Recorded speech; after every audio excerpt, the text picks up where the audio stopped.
You're about to listen to a full English story that's not only exciting, but also teaches you the language in the most natural way. When you listen to stories, you don't memorize rules. You absorb them. That's the magic of it. If you're learning English, this is one of the best ways. So hit that like button, subscribe, and turn on the bell so you never miss one of our daily story videos.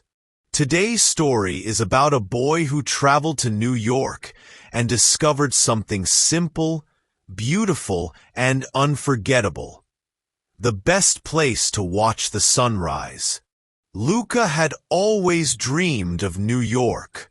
Not the busy streets, not the tall buildings, not the famous pizza.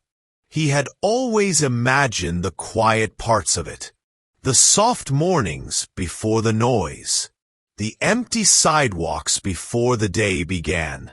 He didn't know why, but he felt that the real New York, the one not shown in photos or movies, was hiding in those small, early moments. So when he finally got there, that was the first thing he decided to do.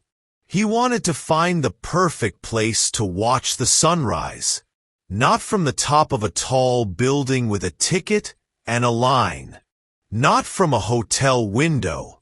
He wanted something real, something open, something that felt like New York breathing. Luca arrived the night before. He didn't explore. He didn't take pictures. He checked into a quiet place, set his alarm for before the sky would even think of changing color, and went to sleep with his shoes next to the bed and his backpack already packed. When the soft buzz of the alarm came, he didn't hesitate. He slipped into his jacket, grabbed the bag, and stepped outside. The streets were almost empty. No honking, no shouting. Just a few footsteps here and there. The air was cool and clean. It didn't smell like anything yet. It felt like the city had not woken up. Luca didn't use a map. He just walked. He passed dark windows, parked taxis, closed shops. A man sweeping in front of a bakery looked up, gave a small nod, and kept sweeping. A delivery driver pushed a cart across the street, whistling softly. Luca felt like he was walking through a giant machine before it started turning. He kept going east. He remembered someone once saying that's the way the sun comes.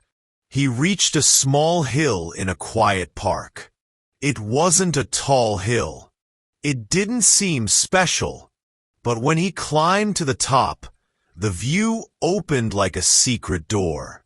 He could see across the water. The sky was still dark, but the horizon had started to glow a little, just enough to know something big was coming. There were no crowds, no music, no flashing lights, just the sound of a bird or two. Just the wind moving the leaves slowly. He sat down on a bench. No one else was around. This, he thought, is mine. For a while, nothing happened. He could have looked at his phone. He could have taken photos. But he didn't. He wanted to be there, not just record it. Then it began. The edge of the sky turned from gray to blue, then to pink, then to orange. The buildings across the river started catching the light on their glass and stone.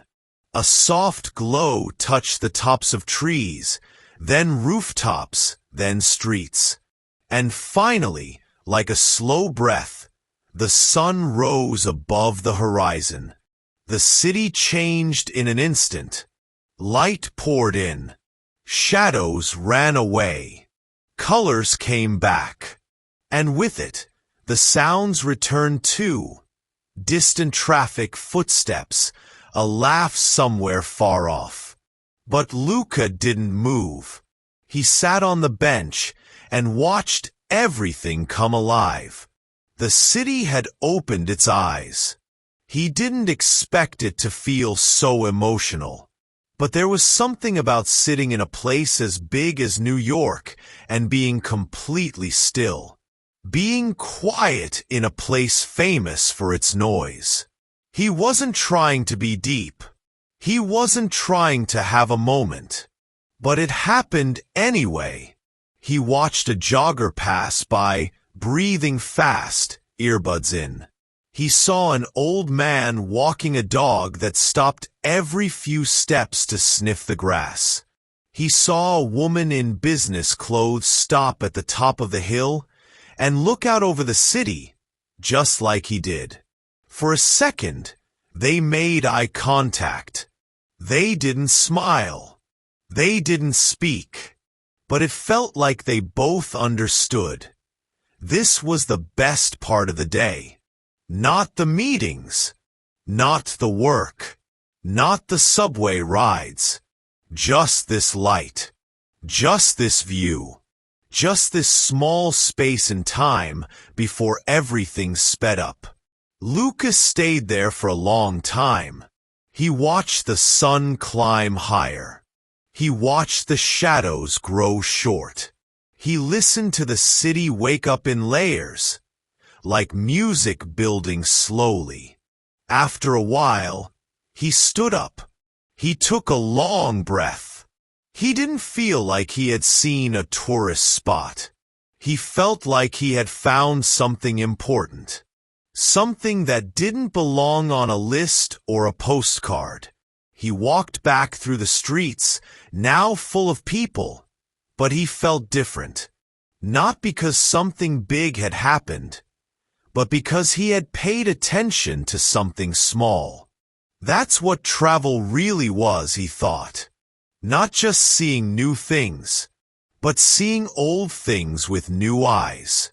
When Luca returned home days later, he couldn't stop thinking about that morning. He couldn't even describe it properly when someone asked what the best part of his trip was. He just said, "There was this one morning.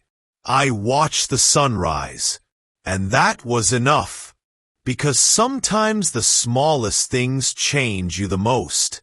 And sometimes the best way to find magic in a city like New York is to sit quietly and watch the sky. You just listen to a full English story, and without trying, your brain picked up useful expressions, past tenses, vocabulary, and structure. And you didn't even have to memorize anything. That's the power of stories. If you enjoyed this one, hit like, subscribe, and turn on the bell. We've got new stories like this every single day. And tell us in the comments, what's the most peaceful moment you've ever had in a big city?